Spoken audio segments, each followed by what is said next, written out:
FTP நேயர்களுக்கு வணக்கம். இன்று நம்மோடு நேர்காணலுக்காக இணைந்திருக்கிறார் அரசியல் விமர்சகர் மருத்துவர் காந்தராஜ் அவர்கள். சார் வணக்கம். சார், பொங்கலுக்கு 2 படம் ரிலீஸ் ஆகுன்னு எதிர்பார்த்தோம், ஜனநாயகன், பராசக்தி. ஆனா ஜனநாயகனுக்கு தொடர்ந்து பலவிதமான அழுத்தங்கள், படம் ரிலீஸ் ஆகுறதுல பலவிதமான முட்டுக்கட்டைகள் போட்டுட்டு இருக்காங்க. விஜய்க்கு நடக்கக்கூடிய இந்த அழுத்தங்களை எப்படி சார் புரிஞ்சுக்கிறது? விளம்பரம் பல்வேறு வகையில பண்ணலாம். வழக்கமா விஜய் படங்கள் வர்றதுக்கு முன்னாடி ஒரு ஸ்டோரி ஒண்ணு வரும். உங்களுக்கு தெரியுமா என்ன தெரியாது. விஜய் படம் ஒரு மாசத்துல வருதுன்னு சொல்லி தகவல் வரும். அந்த ஒரு மாதத்துக்கு முன்னாடியே இன்னொரு தகவல் வரும். விஜய் இப்போது வெளியிட படத்தினுடைய கதை என்னுடைய கதை, அதை திருடி எடுத்து விட்டார்கள், மூல கதாசிரியர் வழக்கு அப்படின்னு வரும். அது பெரிய ஹெட்லைன்ஸா போட்டு விஜய் படத்துக்கு மூல கதாசிரியர் வழக்கு, அது 10 நாள் விடாம வரும். அப்படி எல்லாம் போட்ட உடனே எல்லாம் அந்த என்ன படத்துல என்ன பெரிய விளம்பரம் கிடைச்சு போயிட்டு இருந்தது. 3-4 படத்துக்கு இது பண்ணாங்க. அந்த ஸ்டண்ட் ஆரம்பிச்சது யாருன்னாக்கா கமலஹாசன். கமல் விஸ்வரூபம்னு ஒரு படம் எடுத்தார். என்னுடைய வாழ்நாள்ல ஒரு தமிழ் படத்தை பார்த்துட்டு தமிழ்ல எடுத்த படத்திலேயே எனக்கு அர்த்தம் புரியாம போய் என்ன எடுத்திருக்காங்கன்னு தெரியாம போன படம் விஸ்வரூபம். அது என்ன சொல்ல வந்தது, என்ன கேட்டாங்கன்னு தெரியும். அந்த படம் பார்த்துருக்காங்க. இது ஒண்ணு தேராதுன்னு உடனே அந்த நேரத்துல ஜெயலலிதா ஆட்சி, அந்த அம்மா கிட்ட பேசினாங்க. அந்த அம்மா ஒரு ஐடியா கொடுத்துச்சு. இந்த படத்தை சென்சார் கொடுத்துட்டாங்க. சென்சார் இதாயிடுச்சு, டேட் அனௌன்ஸ் பண்ணிட்டாங்க.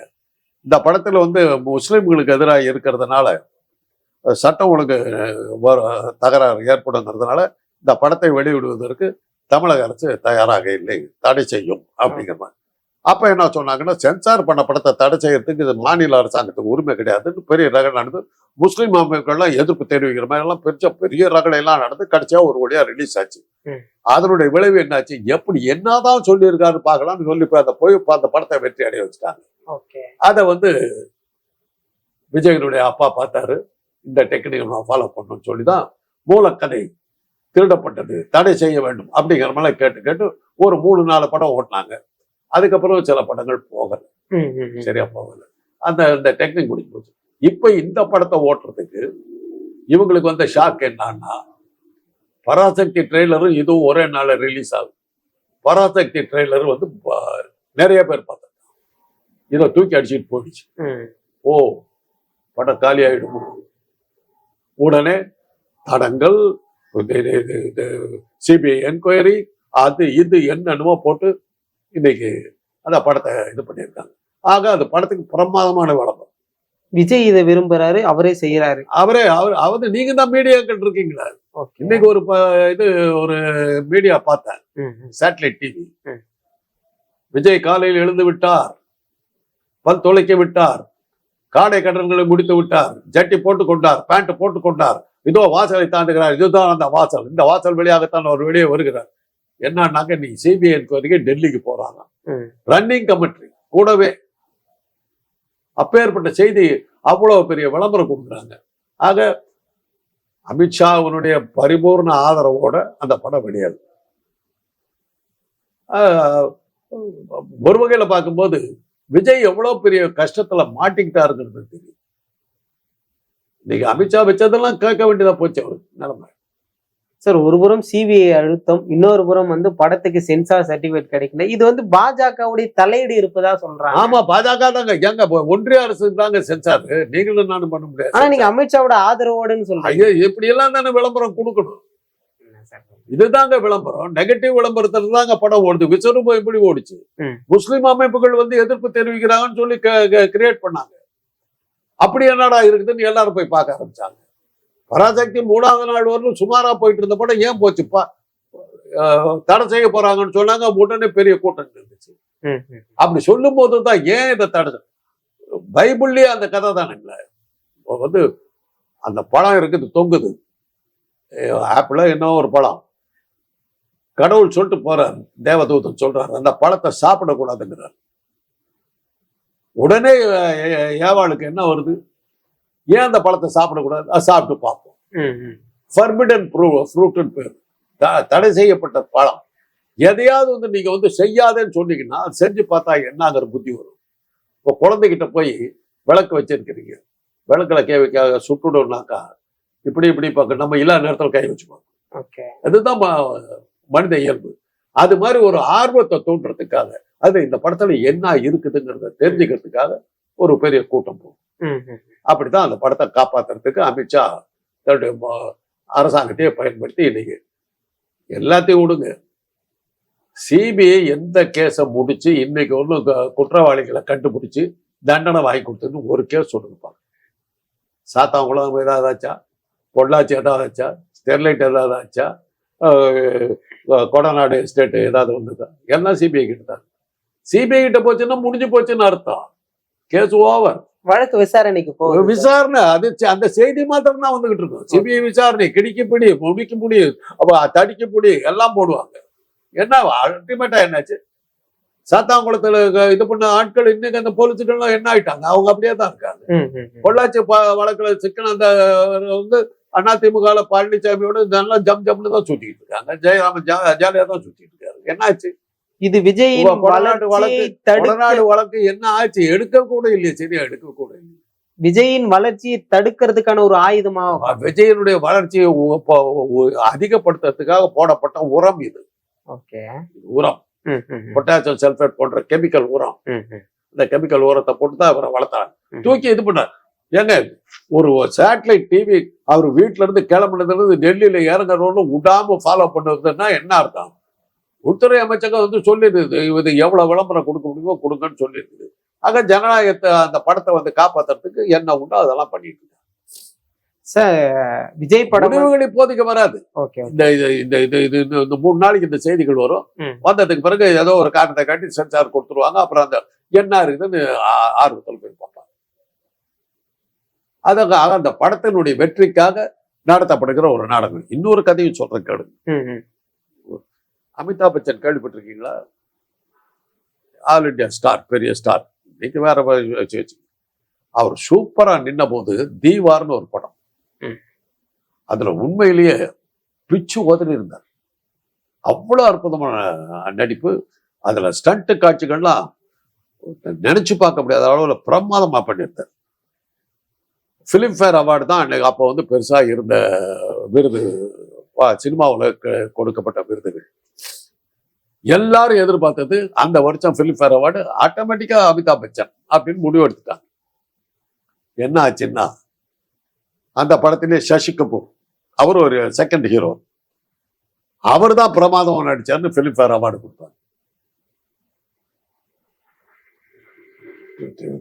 இந்தியாவே என்ன அநியாயம் பண்ணீங்கன்னு இது பண்ணாங்க. அதுல இன்னும் என்ன பண்ணாங்கன்னா, அதுக்கு ஏதோ காரணமெல்லாம் அவங்க எழுதி இது பண்ணிட்டாங்க. அமிதாப் அந்த பிலிம்ஃபேர் அவார்டு கொடுக்கறதுக்கு, சசி கபூருக்கு பெஸ்ட் ஆக்டர் அவார்டு கொடுக்கறதுக்கு அமிதாப் பச்சனே கொடுப்பாருன்னு சொல்லிட்டு போட்டாங்க. அவர் அதுல இன்னும் என்ன பண்ணாருன்னா, இன்னைக்கு நடக்குது அந்த ஃபங்க்ஷன்னா லண்டன்ல இருந்து ஸ்பெஷல் ஃபிளைட் பிடிச்சி அந்த ஃபங்க்ஷனுக்காக வந்து அந்த இதை கொடுத்தாரு. அவருக்கு பெஸ்ட் ஆக்டர் அவார்டு கொடுத்திருந்தா என்ன இருக்கும் செய்தி? ஆஸ் எக்ஸ்பெக்டட், எதிர்பார்த்தபடியே அமிதாப் பச்சனுக்கு சிறந்த நடிகர் இது விருது வழங்கப்பட்டது. அவ்வளவுதான் செய்தி. இப்ப இதுல என்னாச்சு, கொடுக்கல, எப்படி கொடுக்கலன்னு ஒரு 15 நாள் இந்தியா முழுக்க கடிதங்கள், எல்லா இது செய்திகள்.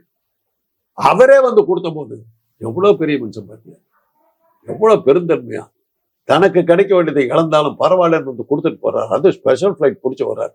எப்பேற்பட்ட விளக்கம். ஒரே இதுதான், ஒரே ஸ்டண்ட் தான் அடிச்சாரு. அந்த அவார்டை எனக்கு கொடுக்காதீங்கன்னு சொல்லி அவரே என்ன பண்ணி ஏற்பாடு பண்ணி அப்பதான் எல்லாத்துக்கும் தெரிஞ்சது பிலிம்ஃபேர் அவார்டுங்கிறது வந்து செல்வாக்கு மிகுந்தவர்களுக்கு கொடுக்கப்படுகிற அவார்டு. அததான் நம்முடைய நடிகர் திலகம் அவர்களுக்கு வந்து பெஸ்ட் ஆக்டர் அவார்டு கொடுத்த போது அவர் கொஞ்சம் தயங்கினார் வாங்குறது. பிளைனாவே சொன்னாரு, இதெல்லாம் ஒரு அவார்டாக போய் வாங்கினாரு. இது வெள்ளை ரோஜாவா என்னமோ அந்த படத்துக்கு அவருக்கு கொடுத்தாங்க. போய் வாங்கிட்டாரு. வாங்கின போது அவர் அதை ரசிக்கவே இல்லை. அதே மாதிரிதான் இப்ப நீங்க வந்து இந்திய அரசாங்கம் வந்து சிறந்த நடிகர் பாரத் அவார்டெல்லாம் கொடுத்துச்சு. அதுல அரசியல் முக்கிய இருக்குதுங்கிறதுக்கு எப்படி புரிஞ்சதுன்னா, ரிக்ஷாக்காரன்ற படத்துல நடிச்சதுக்கு எம்ஜிஆருக்கு பெஸ்ட் ஆக்டர் அவார்டு கொடுத்தாங்க. அவருக்கு அதுல என்ன ரோல் இருந்தது? வட இந்திய பத்திரிகைகள் அந்த பெஸ்ட் ஆக்டர் அவார்டை வந்து எப்படி கேவலப்படுத்தினாங்க எம்ஜிஆர்னா, இத்தனோண்டு போட்டோவை போட்டு this year best actor award goes to this man அப்படின்னு போட்டான். ஜனநாயகன் ரீமேக் பகவந்த் கேசரிக்கே நேஷனல் அவார்டு கொடுத்தாங்க. அதான் இதெல்லாம் வந்து விளம்பர யுக்திகள். இப்ப இது உங்களோட சேர்த்து இன்னைக்கு வந்து 15வது தடவை அதை நான் பேசுறேன். அந்த அளவுக்கு நீங்க மீடியாக்கள் வந்து உயிரை கொடுத்து அதை படத்தை காப்பாத்துறதுக்கு பண்றீங்க. சார், விஜய் அவர்கள் ஒரு நடிகரா இருக்கும்போதே தலைவான ஒரு படம் வருது. அந்த படத்துக்கு ஜெயலலிதா கொடுத்த அழுத்தங்கள் எல்லாரும் பார்த்திருப்பாங்க. ஆனா தமிழ்நாடு முதலமைச்சர் அவர்கள் வந்து ஜனநாயகனுக்கு ஆதரவா ட்வீட் போடுறாரு. காங்கிரஸ் வந்து விஜய்க்கு ஆதரவா அவ்வளவு விஷயங்கள் பேசுறாங்க. இது எப்படி சார் புரிஞ்சுக்கிறது? அதுதாங்க சாமர்த்தியங்கிறது. கரூர்ல நடந்த சம்பவத்துல விஜயை தவிர மிச்ச எல்லாரும் கைது செய்யப்பட்டாங்க. ஆக்ஷன் எடுத்தாங்க. யார மத்திய விஜய் மேல ஒரு ஆக்ஷன் இன்னைக்கு ஒண்ணு தமிழக அரசு எடுக்கல. விஜயை தொடவே இல்லை. தயக்கம்னு புரிஞ்சுக்கலாம். நீங்க தயக்காண்டு போட்டுக்கலாம், ஸ்டாலின் பயந்துட்டாண்டு போட்டுக்கலாம், உதயநிதி ஓடி போயிட்டாரு, திமுக அழிந்து விட்டது, திமுக கலைக்கப்பட்டு விட்டது, அரசாங்கம் கீழே விழுந்துச்சு. ஏன்னா உங்க ஆசையை நீங்க தீர்த்துக்கலாம். அதனுடைய விளைவு என்ன? இதை வச்சுக்கிட்டு பெரிய பாலிடிக்ஸ் பண்ணான்னு அமித்ஷா உட்கார்ந்து இருந்தாரு. விஜயை கைது பண்ணுவாங்க, ஒரு இன்னொரு கலவரத்தை உண்டாக்கி, மத கலவரமும் இன கலவரத்தையும் உண்டாக்கி எலெக்ஷனுக்கு ரெடி ஆகலான்னு பார்த்தாரு. ஸ்டாலின் ஒரு ஆக்ஷன் எடுக்கல, ஒண்ணுமே பண்ண முடியல. இப்போ இந்த இதெல்லாம் இது பண்ணும்போது அவங்க விஜய் ரசிகர்கள்னா தெரியாத அவன் எந்த ஐக்கியூல இருப்பான். விஜய் ரசிக்கிறான்னா அவன் அவனுடைய ஐக்கியூ பத்தி புரிஞ்சுக்கலாம். திமுக சதி பண்ணது பக்கத்துல கேட்கறேன், ஏண்டா சென்சார் போர்டு உங்க அமித்ஷா கிட்ட இருக்குதுடா, அது எப்படி திமுக இருக்குது? ஸ்டாலின் அறிக்கை கொடுத்துட்டாரு. அமலாக்கத்துறை, தேர்தல் ஆணையம், நீதிபதிகள் எல்லாம் கையில வச்சுட்டு இருக்க, இப்போ சென்சார் போர்டையும் கையில வச்சுக்கிட்டு விஜய்க்கு தொந்தரவு கொடுக்குறீங்கன்றாங்க. ஆக்ஷன் எடுக்க முடியும். திமுக தூண்டுதலினால் தான் தடை விதிக்கப்பட்டதுன்னு சொல்லி திமுக மேல ஒரு ஆக்ஷன் எடுக்கலான்னு பார்த்தாக்கா அதுக்கு வழியெல்லாம் போட்டார். ஆக அமித்ஷாவுக்கு கண்ணில் விரல விட்டு ஆட்டிக்கிட்டு இருக்காரு ஸ்டாலின். இல்லாட்டி நீங்க இப்ப என்ன கேள்விக்கு வந்திருப்பீங்க? திமுக செய்தது நியாயமா? திமுக செய்த இது அயோக்கியத்தனம் இல்லையா? சட்ட இது பேச்சுரிமை தமிழ்நாட்டில் இருக்கிறதா? சர்வாதிகாரம் நடக்கிறது அப்படி இப்படின்னு எத்தனை கேள்வி கேட்டிருப்பீங்க. வழி இல்லாம போச்சு உங்களுக்கு. விஜய் ரொம்ப காட்டமா திமுக விமர்சிக்கும் போது ஏன் இவரை வரிஞ்சு கட்டிக்கிட்டு போயிட்டு விஜய்க்காக அப்போ தடுமாற விட மாட்டேன்றீங்களா பாருங்களேன். ஏன் வரிஞ்சு கட்டிக்கிட்டு போவீங்க? அவங்க நான் தான் சொல்றேன், அந்த காலத்துல திமுக எடுத்த படங்கள்ல திராவிட இயக்கத்தை சம்பந்தப்பட்ட படங்களுக்கு எல்லாம் வரும்போது எம்ஜிஆர் ஒரு மீட்டிங்ல சொன்னார், எங்கள் படங்கள் வருகிறது என்றால் ஒரு தடவை அந்த சென்சார் போர்ட் மெம்பர்ஸ் இது திமுக காரனுக்கு எடுத்த படம், நமக்கு நிறைய வேலை இருக்குன்னு சொல்லிட்டு வந்தாங்களாம் உள்ள. அதெல்லாம் இருக்குது. சென்சார் போர்டுல யார போடுறாங்க? நீங்க ஆளுங்கட்சியில இருக்கவங்கள தான் அவங்கள தான் சென்சார் போர்டு உறுப்பினர்களா போடுறாங்க. என்னுடைய நண்பர் ஒருத்தர் இருந்தார், சென்சார் போர்டு உறுப்பினராக இருந்தார். அவருக்கு சினிமாவுக்கு சம்பந்தமே கிடையாது, அவரை போட்டாங்க. ஒரு மந்திரியை பிடிச்சாரு, கேட்டு வாங்கிட்டு உள்ள போயிட்டாரு. அது சென்சார் போர்டு மெம்பர் ஆகிறதுக்கு எனக்கு வந்தது, சென்சார் போர்டு மெம்பரா இருக்கிறதுக்கு வந்த போது என்ன ஆச்சு, நான் இன்னாருடைய தம்பின்னு தெரிஞ்ச உடனே எனக்கு கெட்டு போட்டாங்க. அப்ப எடுத்த 2 பால்வினை பாலியல் சம்பந்தப்பட்ட படங்கள் 2 படங்களுக்கு என்னதான் கூப்பிட வேண்டியதா போச்சு. நான் தான் போய் கொடுத்தேன். ஒரு படத்தை நான் தடை பண்ணேன்.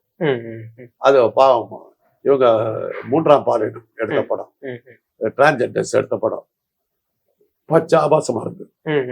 பச்சாபாசனாக்கா யாரு போய் நான் சொன்னேன், ப்ரொடியூசர்கிட்ட சொன்னேன், நீங்க இதோட விட்டுட்டீங்கன்னா உங்களுக்கு நஷ்டம் குறைச்சலா வரும், தியேட்டர்ல போட்டீங்கன்னா இன்னும் பெரிய நஷ்டத்துக்கு போயும் சொன்னா கேளுங்கன்னு. அவர் ஏத்துக்கிட்டாரு. எனக்கு அதை கொஞ்சம் சங்கடம் இருந்ததுங்க. பிரிண்டோட போயிடும், இல்லாட்டி போனா தியேட்டர் வாடகை அது இதுன்னு பெரிய பலத்த பொருளாதார நஷ்டம் கேட்டுக்கிட்டான். இதை ஆக இப்ப என்ன கேட்டுக்கிட்டீங்க, என்ன ஸ்டாலின் ஏதோ வரிஞ்சு கட்டிக்கிட்டு ஏன் போனார்னா, சென்சார் இந்த மாதிரி செய்யறது இதை சொன்னதன் மூலமா இப்போ உங்க மூஞ்சில ஆட்டினீங்க. தடை செஞ்சிருந்தாங்க என்னென்னவோ பேசியிருக்கலாம். இப்ப இதை தவிர இந்த கேள்வியை தவிர உங்களுக்கு கேட்கறதுக்கு ஒண்ணுமே இல்லையே. அப்படியே போறாருனாக்கா பேச்சுரிமை இருக்கணுங்கிறதுக்காக போராடுறாரு. எந்த கருத்து ஏற்றதொரு கருத்தை என் உள்ளம் என்றால் எடுத்து சொல்வேன், எவர் வரணும் நில்லே நஞ்சேன். போற்றுபவர் போற்றட்டும், பொழுதிவாரி தூற்றுபவர் தூற்றட்டும், ஏற்றதொரு கருத்தை என் உள்ளம் என்றால் எடுத்து சொல்வேன், எவர் வரணும் நில்லே நஞ்சேன். இதுதான் நம்ம தமிழ் பாடு. அதுதான் கருத்து சுதந்திரம் குடியரசு நாட்டில் இருக்கிற ஒரு அடிப்படை உரிமை. அதை தடுக்கிறதுக்கு நீங்க எப்படி இது பண்ண முடியும்? ம். கருத்தை கருத்தால் சந்திக்கணும், ம். அவ்வளவுதான். அண்ணா அன்னைக்கு அந்த காலத்துல தான் சொன்னார். அவர் ஒரு பெண்ணோட நடிகைகளோட சேர்த்து பேசின போது காங்கிரஸ்காரங்க பேசினார். ம். அப்போ அவரை தான் சொன்னார். ம். என்ன இதுக்கு என்ன பதில் சொல்றீங்க? அது தேவையில்லை. நீ ஆட்சியில உட்காந்து நீ பண்ற முட்டாள்தனமும் நீ பண்ற தற்குறித்தனமும் உன்னுடைய தவறுதலான அணுகுமுறைகளுமே போதும் உன்னை ஒழிச்சு கட்டுறதுக்கு. ம். ம். எனக்கு உன்னுடைய தனிப்பட்ட வாழ்க்கை எனக்கும் தெரியும். ஓகே. ஒரே லைன்ல உன்னுடைய தனிப்பட்ட வாழ்க்கை என்னால வர்ணிக்க ஒரே நிமிஷத்துல என்னால சொல்லிட முடியும். எனக்கு அந்த அரசியல் தேவையில்லை. ம். நீ பண்ற தப்பு போதும். நீ மக்களுக்கு செய்யாமல் தவறி விட்ட பல நல்ல காரியங்கள் எத்தனை இருக்குதுங்கிற எடுத்து சொல்லியே உன்னை நான் காலி பண்ணிடுவேன். ம். அதான் நிச்சயமா சார், பல்வேறு விஷயங்கள் பேசணும், தொடர்ந்து பேசுவோம் சார். நன்றி.